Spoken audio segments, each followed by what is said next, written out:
Right now, the greatest reward for being the pastor of Midtree Church is that there are so many things that are outside of my ability and outside of my hands that it forces me to go to the Lord, and it reminds me every time he shows up how real he is, how present he is, and how much he loves me. And I know that can sound like a very sort of self-oriented answer, but if I know that God knows all of my stuff and he's entering into it and he loves me, that's the kind of hope and message that I would want to tell other people. Doesn't matter where you are, doesn't matter what you're going through.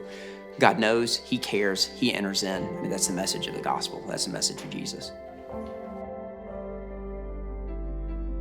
My name is Will Hawk. I am the pastor of Midtree Church. I'm also a husband and a father to 4 kids, 3 boys and 1 girl. It sounds cliche. One of my favorite things to do when I'm not being a pastor is be a dad. I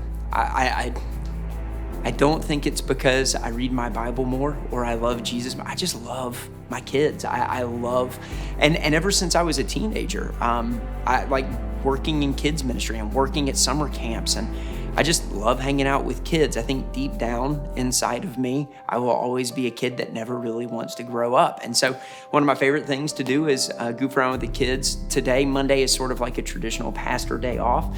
And so we had a Foursquare tournament that we did this morning. A couple of weeks ago, we went and played kickball outside of my children. I take my wife on a date, try to just about every Monday night, which is also one of my favorite things to do. And then it would be hard to answer that systematically other than that, because I only like doing things I've never done before.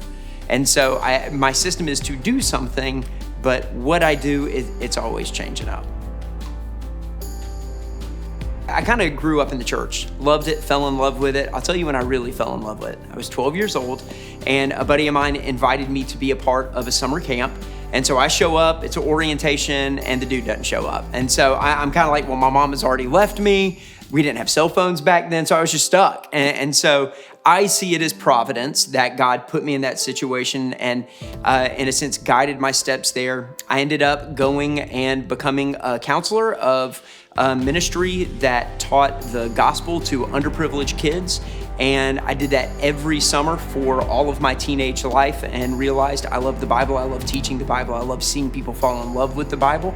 And since then, it just sort of exploded. Local Parachurch Ministries was on staff at a number of churches, and then felt like the Lord was calling me to plant a church. And so that's what we did a couple of years ago.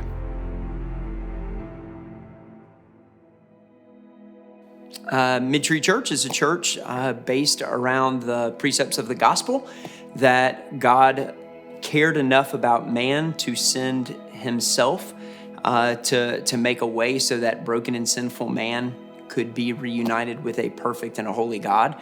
That, I think, is church. Midtree would be a local expression of that in Harris County, Georgia.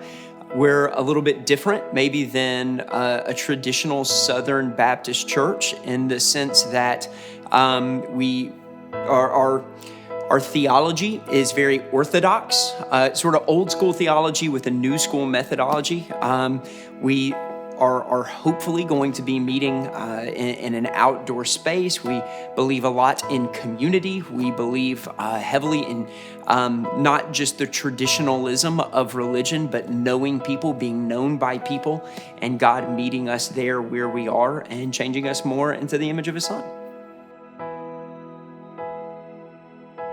So typically with a church plant, when you take a group of people, we were at a church called Cross Point in Columbus, Georgia. They were sending us with about 65 folks. You sort of feel like, all right, we know where we're going to go. We're going to head that way, and then we'll kind of figure out things from there.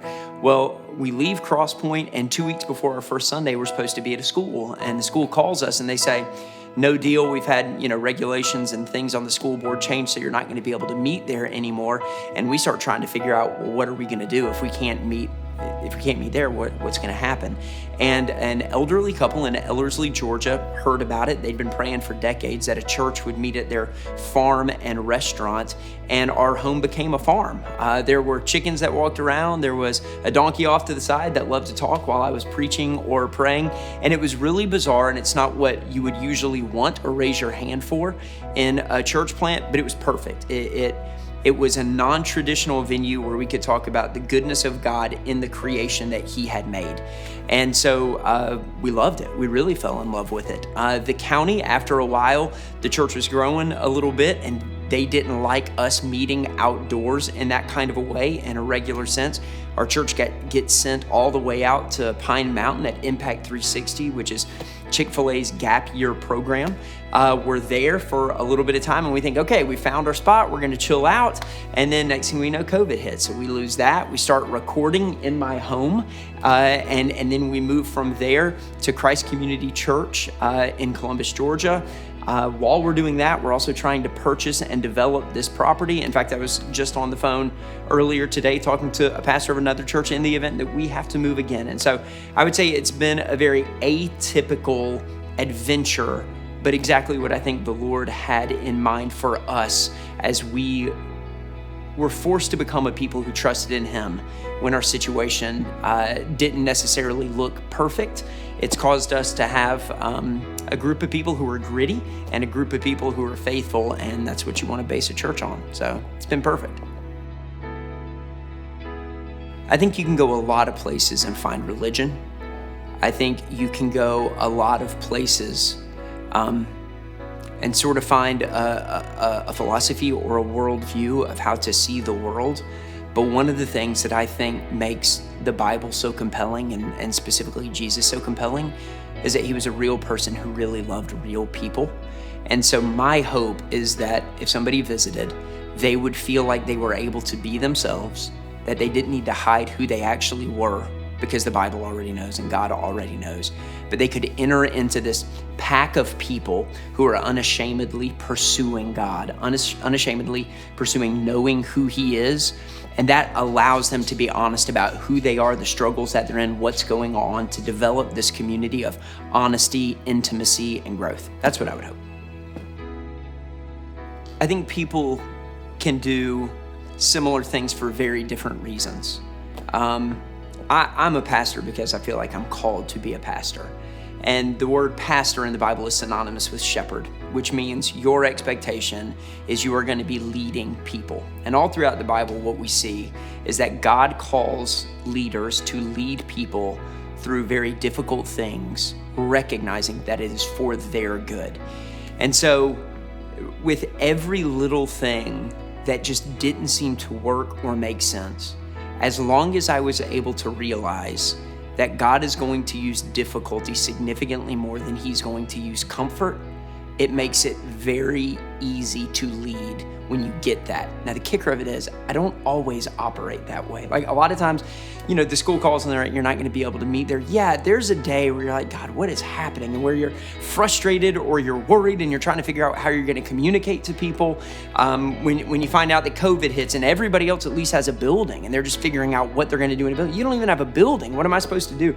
How am I supposed to lead this group of people that are trusting me to lead them well when I'm just some mid-30-year-old dude who's trying to figure it out and praying his way along? But I think that's the best part of the adventure. If God gave me a script and said, here's the beginning and here's the end, then what's the fun in that? What's the enjoyment in that? I get to every day wake up and say, okay, Lord, what do you have for us today? And not knowing tomorrow makes today, in my opinion, so much better, so much more exciting, and it increases my dependence on him. And even though if you were to ask me in a moment like that, it'd be easy to say, yeah, I would love to trade that for security and stability. Now, if a week went by, I would pass up security and stability anytime for having to trust God through something unexpected. It's better. It's way better.